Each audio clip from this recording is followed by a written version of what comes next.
Varicose வெயின்ஸ்னால suffer ஆகிட்டு இருக்கீங்களா? அதாவது கெண்டைக்கால் பகுதிகள்லையோ தொடை பகுதிகள்லையோ பச்சை நரம்புகள் சுருண்ட மாதிரி இருந்து அது ரொம்ப பெயின்ஃபுல்லாக இருந்துட்டு இருந்தா இந்த பதிவை முழுசாக பாருங்கள்.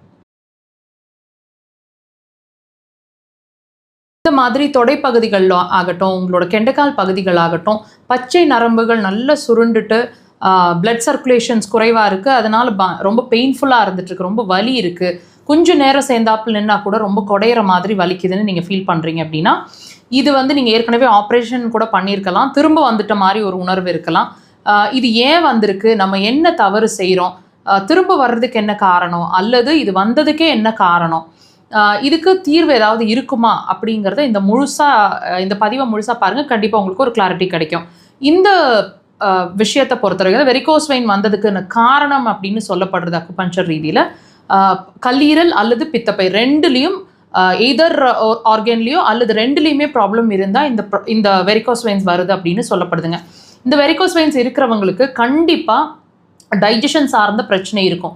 எது கழிக்கிறது, நெஞ்சு கறிக்கிற மாதிரி இருக்கிறது, புளிச்ச ஏப்பங்கள் மாதிரி இருக்கிறது, ரொம்ப குவிக் ஷார்ட் டெம்பர்ட் பர்சனாக இருப்பீங்க. அதாவது சீக்கிரமாக சின்ன சின்ன விஷயங்களுக்கு கோவம் வர மாதிரி இருக்கிறது, ரொம்ப சிந்தனைகள் அதிகமாக எப்போ பாரு எதையாவது யோசிச்சுட்டே இருக்கிற மாதிரி இருக்கிறது, நெகட்டிவாகவே யோசிக்கிற மாதிரி இருக்குது, கண்கள் சார்ந்த பிரச்சனை இருக்கிறது, தலைவலி, தலைபாரம், கண்ணை சுற்றி வலிக்கிற மாதிரி இருக்கிறது, பொடனி வலி இருக்கிற மாதிரி இருக்கிறது, கழுத்து வலி இருக்கிற மாதிரி இருக்கிறது, தூக்கம் அப்படிங்கிற ஒரு விஷயம் கண்டிப்பாக டிஸ்டர்ப்டு ஸ்லீப்பாக தாங்க இருக்கும். ஒன்று லேட்டாக தூங்குவீங்க, அல்லது தூங்கிட்டீங்கன்னு சொன்னால் 11 மணிலேருந்து 3 மணிக்குள்ளே குறைஞ்சபட்சம் ஒரு தடவையாவது முழிக்கிற மாதிரி இருக்கும்.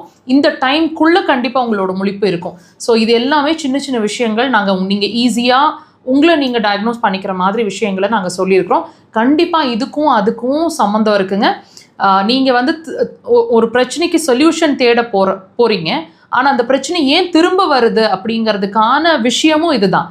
நம்ம நினைக்கிறது பிரச்சனை, நம்ம பார்க்குறதோ நம்ம உணர்றதோ பிரச்சனை இல்லை. அஃப்கோர்ஸ் அதுவும் கன்சிடரேஷனுக்குள்ளே வரணும், அதையும் நம்ம சரி பண்ணணும். எப்போ அதோட காரணம் என்னன்னு தெரிஞ்சு அதை நீங்கள் ட்ரீட் பண்ணால் மட்டும்தான் இது வந்ததுக்கான காரணம் நம்ம சரி பண்ண முடியும், திரும்ப வராமையும் பார்த்துக்க முடியும். ஒரு கிளாரிட்டி கிடைச்சிருக்குன்னு நம்புகிறேன். இதுக்கான சிறந்த தீர்வு அப்படின்னு சொல்லப்படுறது அக்குபஞ்சருங்க. படிப்படியாக விஷுவலாக நீங்கள் உங்களோட வெரிகோஸ் வெயின்ஸ் மறையிறது, அப்படியே ஸ்கின்னாக மறையிறத விஷுவலாக பார்க்க முடியும். பொறுமையான சிகிச்சை, சின்சியரான சிகிச்சை கண்டிப்பாக ட்ரை பண்ணி பாருங்கள்.